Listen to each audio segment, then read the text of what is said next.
case of polio in New York State has brought renewed awareness to the disease that many of us were vaccinated against as children. And one Great Falls woman who survived polio is sharing her story and spreading awareness.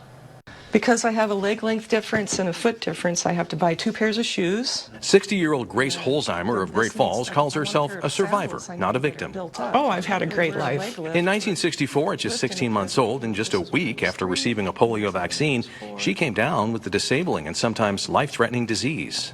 I'm the one in a million. I've met one other gal in Canada. She's my same age. We're one in a million. She recently shared her story with the Great Falls Rotary Club, which, as part of Rotary International, is working to eradicate polio. The disease can infect the spinal cord, causing paralysis to parts of the body. The last known cases in the U.S. were in 1979, and today it's endemic only in Pakistan and Afghanistan.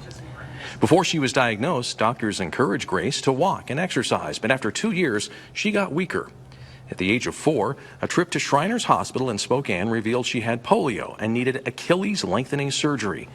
One of the more difficult things she remembers is being able to see but not be held by her parents. So I was a 4-year-old, and my parents and family would come to see me, and it would be through a plate glass window. She also recalls some kids at Shriners with polio were never even picked up.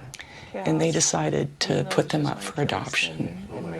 And there are so many stories of post-polio people being rejected by their family. Her hospital rehab after surgery took her right up to the start of kindergarten. That was pretty tough. And then I was told not to tell anybody.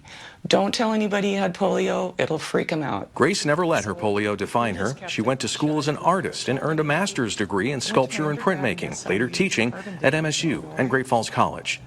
She's one of the polio survivors who suffers from post-polio, a disorder of nerves and muscles affecting polio survivors many years after having polio. You know, when I turned 40, things just really started happening.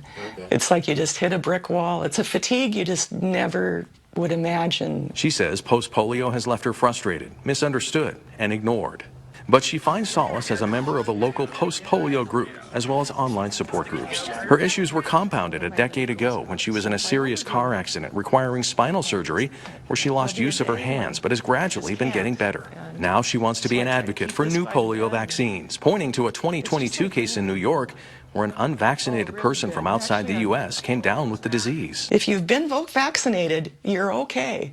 But if you haven't, I just really strongly recommend that you do, because do you want to have a life of leg braces and unknowns? I don't think so. Despite having survived polio and its after effects, one thing that has remained constant in Grace's life is her positive attitude and what she calls type A personality. Try to tell us no, don't do that. We will try to do it.